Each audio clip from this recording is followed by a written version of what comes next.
So we have a lot to cover here. So this one most likely is going to be a long video.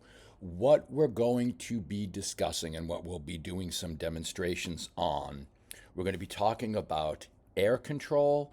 We're going to be talking about occupying space. It's predominantly the main discussion here is about your lead hand. I saw a video on Instagram that kind of set things in motion about something that, one, for my own developments, that I needed to be more specific on. It's a certain position of that lead hand and things that fall out of that. And we'll have a lot of film studies here, a lot of things to look at. We're going to be going in from lead hand, occupying space, sort of Shakur tap, Crawford taps, that type of work, as well as stir the pot. So there's a lot to look at here. So we're just going to. There was a video I saw which I'm going to show. When we talk about air superiority, what we're talking about is, I always say how high hand wins. That position battle wins. Whoever controls the space and controls that air superiority wins. So what we're going to first watch here is just this clip of, I just thought it just sprung some things for me.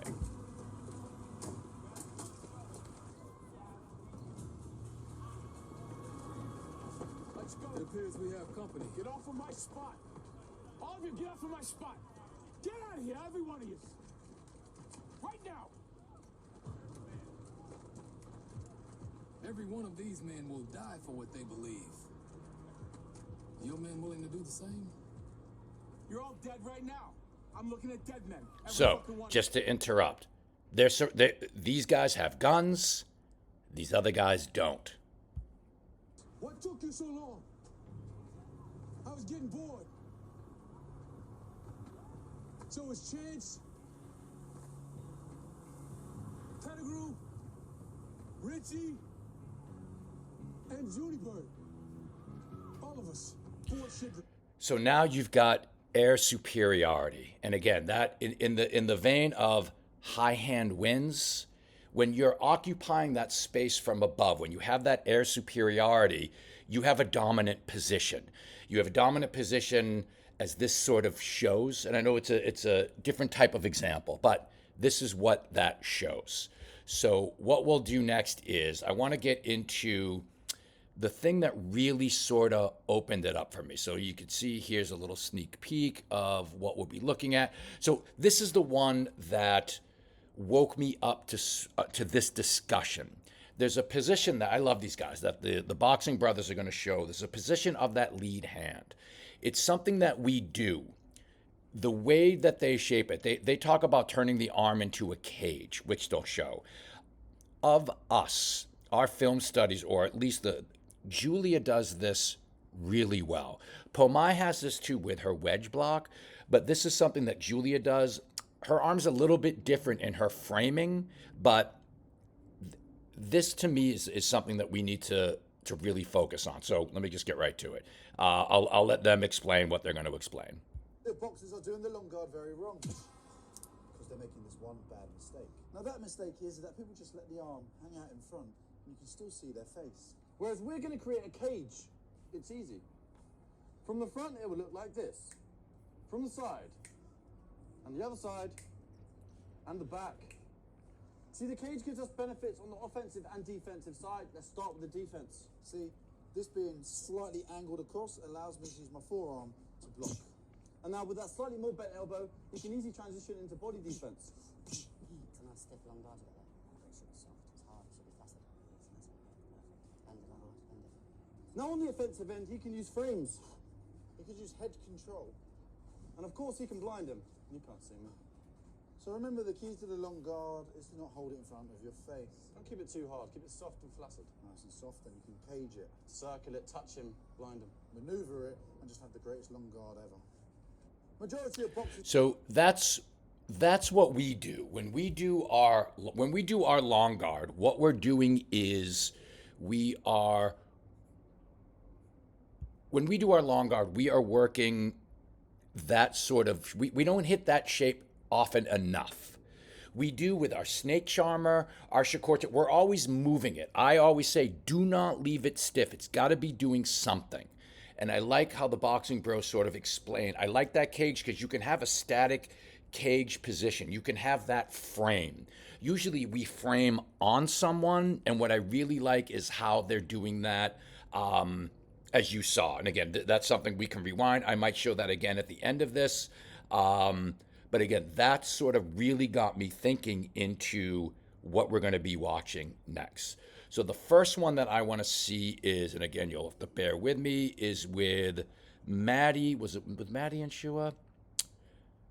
We're at 55 seconds. Yes. All right. So if we watch what Maddie does here. So Maddie is the one in the black pants, black headgear.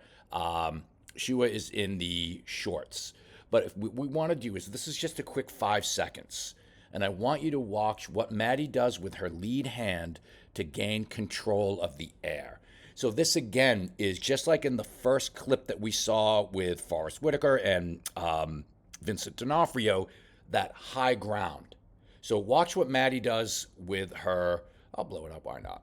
Let's watch what Maddie does with her lead hand. It's just, you're just going to get about 5 seconds, but I want you to pay attention.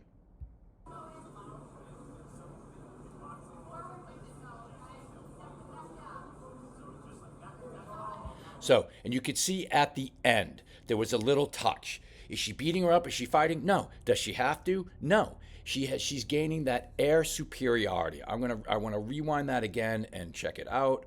And again, watch the lead hand. And the disengagement is beautiful. Look how relaxing. Look at Maddie just flow. And notice too, her head is off to the side. This doesn't mean, do you have to do it this way? No, this is how Maddie does it. This is how Maddie moves. But again, I want you to pay attention, and I want you to watch just, and then there's the subtext, how relaxed Maddie is, how her footwork is, the disengagement, the distance management, how she's keeping, and what she's doing with the lead hand. It's just beautiful. It's gorgeous. Beautiful disengagement, little L step. Look at that lead hand right there. So right there, you get a junior type of stirring the pot into sort of a snake charmer. They can blend in with each other. The main point is she's controlling the space and that distance between her and her opponent. So next, what we'll take a look at is, I want to see, we have Julia and Sophia. So again,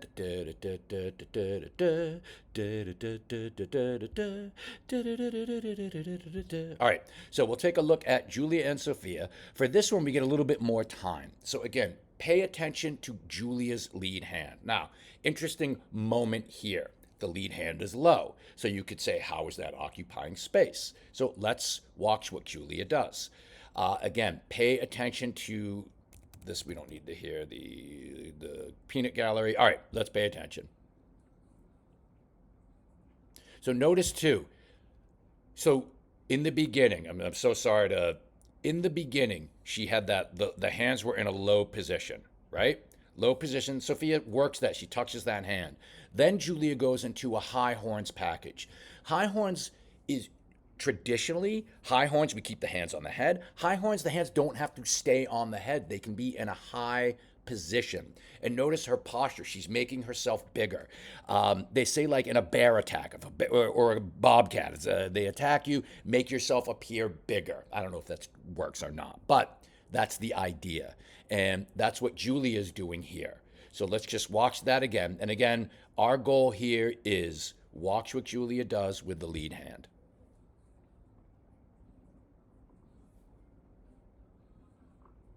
She gets that little jab off, nice little, and again, nice little, there was that right hand that initiated something. It wasn't designed to do damage. The right hand she throws is just designed, it's just going out, but it keeps Sophia busy, and then Julia can change her pace. So let's check that out one more time. Again, I want you to watch the high hand position, watch what's going on with that lead hand. High hand. And again, that high hand position is what wins that exchange. Again, I go back to Forrest Whitaker, Vincent D'Onofrio, having those guys on the rooftops, occupying that high, that airspace, occupying that high position. When you have the higher ground, you're in a more likely position to win that exchange.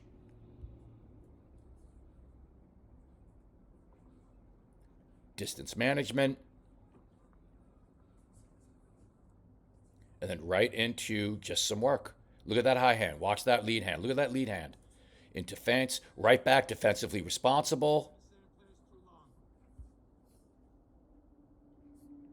Beautiful work. Just one more time for a little bit. Look at the high guard, or the high horns. And then right into some nice offense. Just, again, beautiful, beautiful work. Next up, we'll see. And again, so the thing too, Julia does this beautifully. I mean, we all do. You know, we have videos from, we've got Maddie, we've got Kate's, we've got, I don't have Pomai's wedge block highlight. There was tons of videos to go through.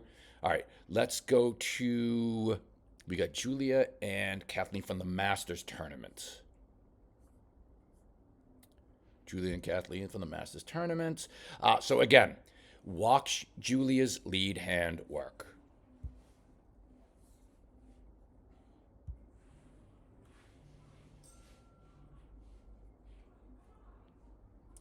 So right here, we've established, either way, clearly, Julia's the taller fighter. We're going to work that long guard and watch what she does with it.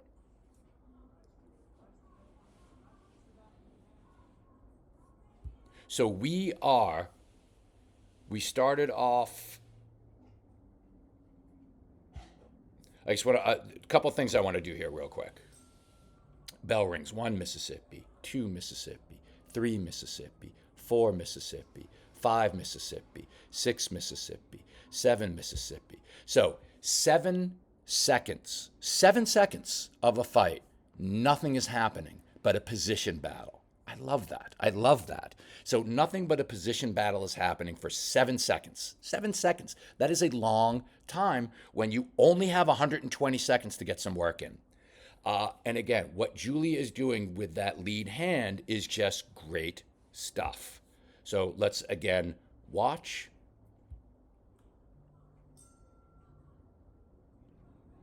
Watch that lead hand.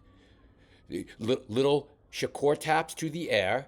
Little snake charmer here, a type of stir the pot action, and then right into, then the fight takes place. So now we're fighting.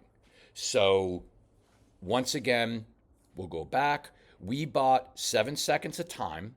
We've established position, and we've used that lead hand to control and occupy space. One more time. Watch the lead hand. And the footwork is beautiful. The disposition is beautiful. It's just great, great stuff. All right, next up. So again, as we keep talking about that lead hand, we're going to go into, we got Kate's and Julia.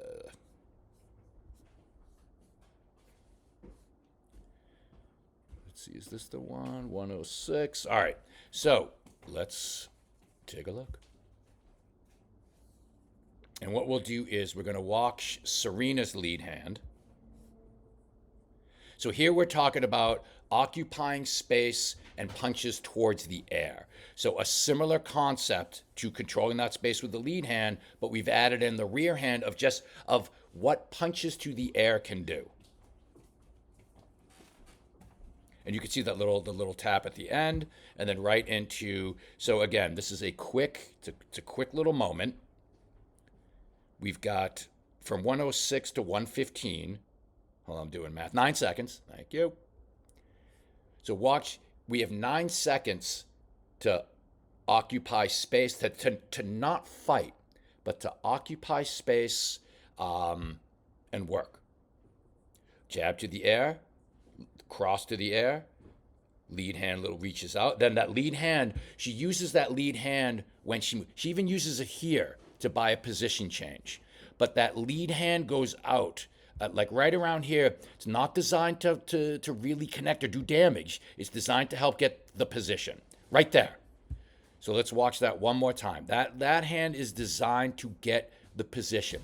The position is we're here. We don't want to be here. Julie is intent on coming forward. Julie is dangerous when she's got forward momentum. So we're going to use that hand to just stop motion and get the new position, get that new angle. Right there, we got our new angle, and then we can go to work. Again, great use of that lead hand. Another example. So, and I know we're banging out examples here. Another example so what we'll do. This is where it gets tricky because I have some of the pros to show, which we'll get to. I'll save those ones for last. So we're going to work our way to Shireen and Dom. So Shireen and Dom, there's a point here where Shireen will use her lead hand for air superiority. She's going to use jabs to the air, jabs to the air or right in front, not to score points, but to occupy space to keep an aggressive fighter like Dom from coming in. So let's check it out. And again, we have just a few seconds here. Watch the lead hand. And then right into the fight. So if we watch that lead hand again, the lead hand, this isn't designed for scoring points here. This is the purpose here. And again, so what's beauty about these clips, if you're thinking, wow, these are all so short. Yeah, we drill minutes of doing this. We drill rounds of doing just this. And in application, it goes for just a few seconds. That's the whole point. It is just a few seconds, and that's all you need. So if we watch this again, you watch Shireen's lead hand, and what it does is it buys her time, and it helps her get a new position, and it occupies space. It keeps Dom from coming in, and it allows Shireen to start building her own momentum into where she can comfortably start moving forward and then into some punches. Right into offense. One more time. And again, we're looking, it's quick work. It's quick time. But it's time.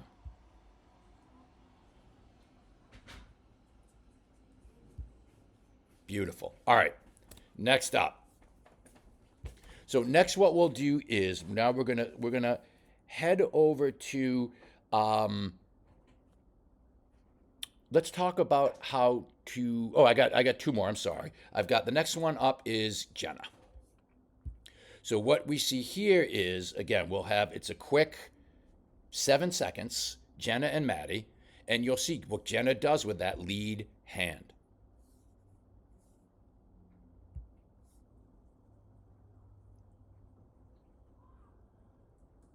So the thing I don't like is, Jenna, you're bringing it back low, but you've got the right, the idea is right and everything is correct about it. Nice head movement, boom. So what we have there, we have a jab to the air, we have a stir the pot moment, and I know I keep stopping it, I apologize. We have a jab to the air, we have a stir the pot moment, and then we're able to now come in and start to work. So let's watch that just one more time.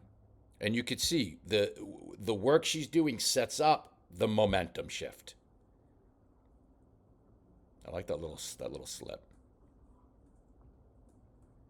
Nice blocks. And boom, right into some work. All right. So one of the things let's see if I can actually find this. It's this one I wanted to show. So we'll get a pro moment. So we got Andre Ward and Shakur Stevenson. So Andre's in the yellow and watch the lead hand work. So I know this is they're just dicking around, playing around, but watch the lead hands.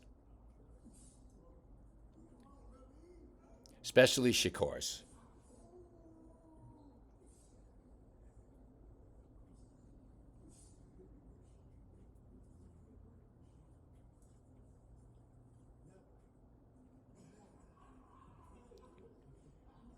we'll just watch that again. Just the first part. You can see it's a nice position battle, lead hands. They're not really paying attention to the feet, but it's the lead hands going in and out. I just thought that was very interesting, that both of them are doing it. You can see the acknowledgments. It's just good stuff. All right, next. Oh, so for when we training it. So what do you do in terms of training it? How does one training? So what I like about this video, it's a slow paced sort of shadow boxing round. What Shakur's doing with his lead hand, I love for training purposes. It's as you watch. Is he jabbing? Is he Shakur tapping? Is he making what the boxing bros call that cage shape? Is he framing? What does he do? It's just interesting. So we'll check it out.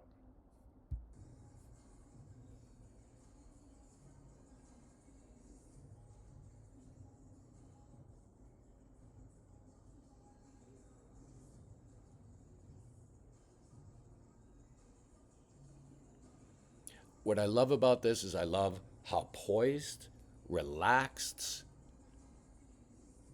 It's not balls to the wall, it's just moving around. Just moving around. I just dig that. All right, I just wanted to share that. I just really like that. All right, next up. And again, we've got a lot that we're looking at. I understand. I just think this is super important. I just think this is very important stuff. So what I want to look at now is just a couple of pieces of when we talk about stirring the pot. So what we're going to look at is just a regular sort of stirring the pot, and then the weaponization of stirring the pot and how those can be used. So the first one that we'll look at will be Serena and Pomai. And what we'll see here is just the time that gets bought, the position that gets buyed just by stirring the pot, what you could do with stirring the pot. All right, so let us take, for this one, watch how much time goes by. Now I'm not going to use the timer. All right, let's just watch how much time goes by, but watch what Cates does with that lead hand.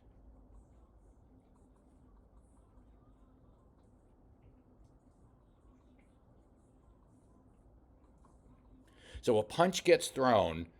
If we were at 51 seconds or 52 where it started, and then we wind up at, now it's a minute. So that's a good, so that's 8 seconds. So 8 seconds of using stir the pot to get you somewhere.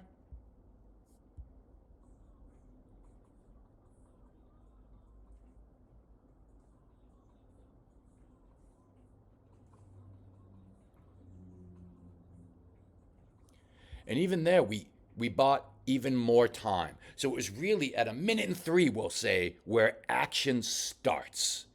So you went from 52 seconds to a minute. So we'll say a good 10, 11 seconds of the pace gets controlled.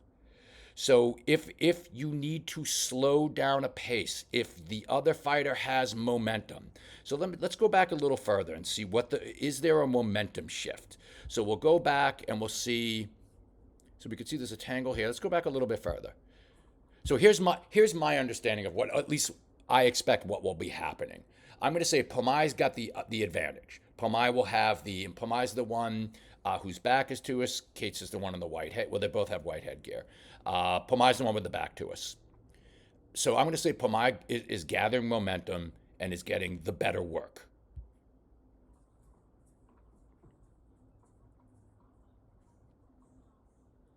Maybe not. Let's go back. So, forgetting momentum part, let's talk about just momentum of the fight, the flow of the fight, the work of the fight. We're in a fight in that moment. So we're fighting, meaning we're punching, we're trading.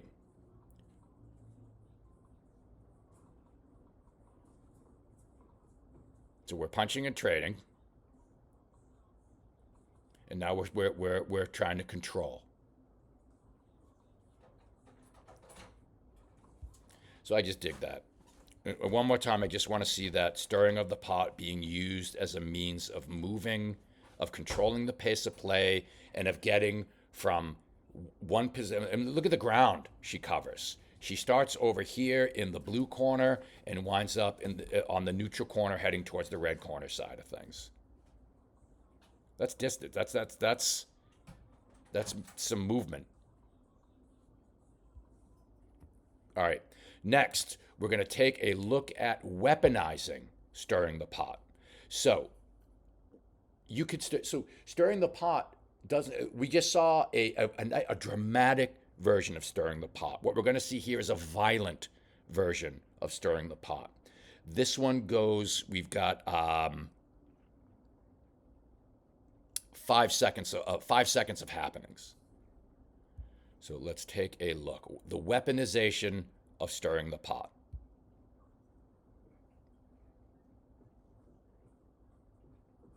Boom. Boom.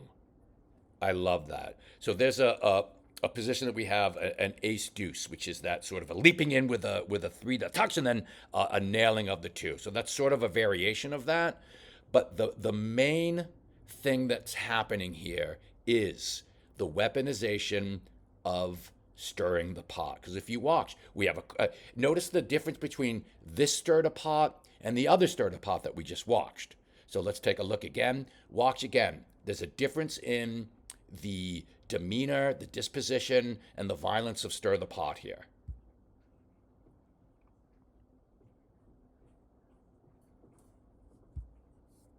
Once again.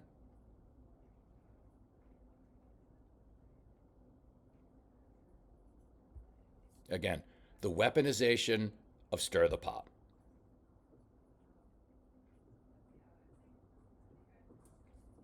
I love that. I love that. All right.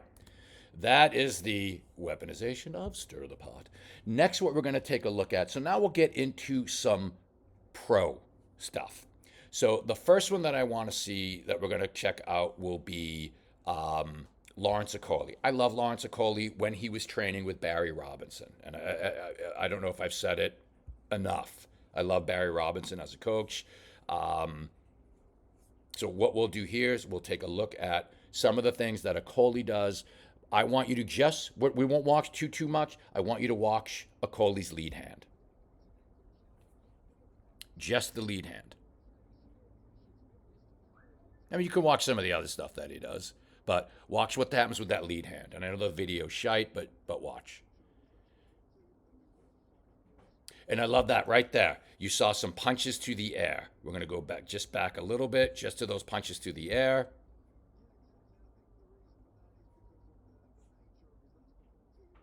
Right here. Some punches to the air, little jab work, but watch that lead hand. We got stir in the pot. We got a little bit of stir in the pot, a little bit of snake charmer. And what he's doing is he's keeping Lodi from coming in.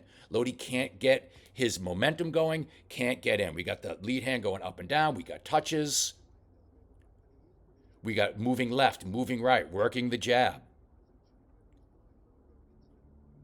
Right into boom. Now we get some offense going. And now again, watch that lead hand just controlling everything.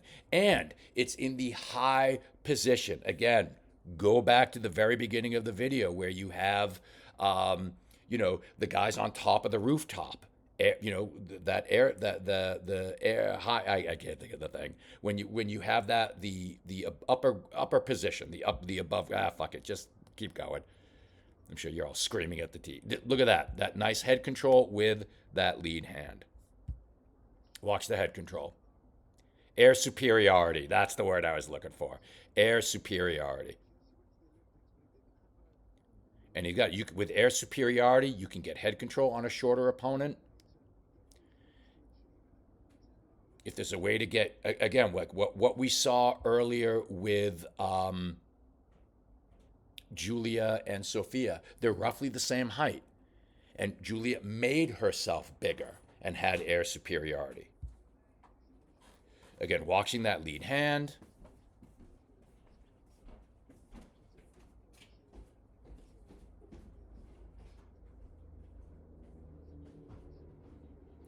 And I love that little touch with the right hand, just a touch.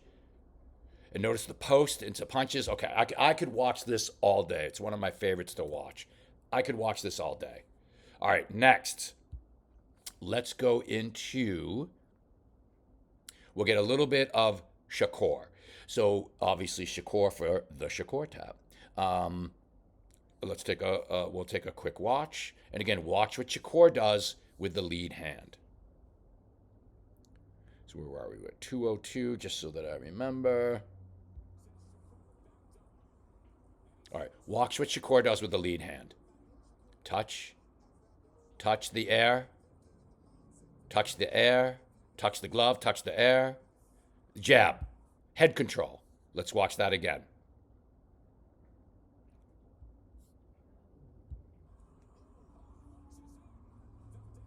So, big action going on. Now we got to slow that shit down. Touch the glove, touch the air, touch the air, touch the glove, touch the air, jab, head control. What does happen from here? Okay. So you can feel that tension. I just want to watch that one more time. So we're getting sloppy, we're getting fighty. So what do? Touch the air, touch the air, touch the air, touch the glove, touch the air. Nice jab, nice head control.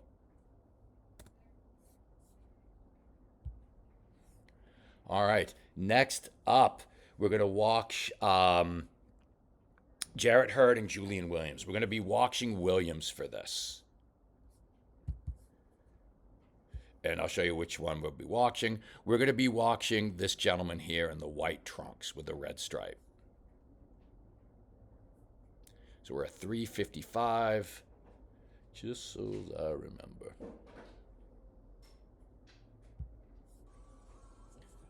Watch that lead hand. Watch the lead hand. So this is more sort of, you could see there is a line to the face, but that was more what the Boxing Bros were talking about in that, they call it a cage. I like sort of the frame, because frame is in our language. And again, we had talked, I made a video a little bit ago when we talk about language, how, jiu-jitsu, an omoplata is an omoplata. A shrimping is shrimping. A rear naked choke is a rear naked choke. A armbar is an armbar.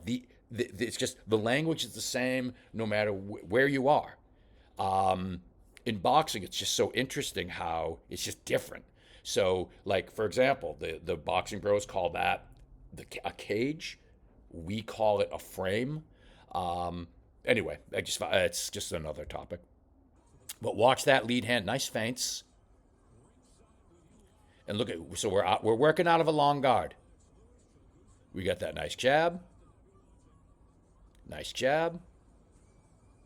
Working out of the long guard. And he's in that frame. He's in that frame. That lead hand is in that frame. He can use the elbow to cover up something coming in downstairs. Nice little feint and controls. Very nice. Yeah, we'll break clean. So now he's in a regular guard. Now we're back to the long guard. And notice how it's probing a little bit and a feint.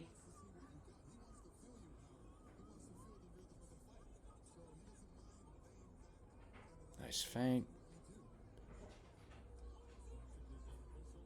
What I like here, again, I find that using that sort of position, what that tends to do is it slows things down.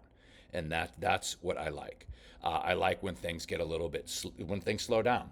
All right, I want us to watch this one more time. I'm gonna end it here. I never know how to end these things. I think I've gone on for a very long time. We'll watch this. This is how we will end it. I'll say my farewells here. Watch this again. Listen to what they say. Watch the position of what they're calling the cage. And I appreciate you guys watching. Are doing the long guard very wrong because they're making this one bad mistake. Now that mistake is that people just let the arm hang out in front and you can still see their face. Whereas we're going to create a cage. It's easy.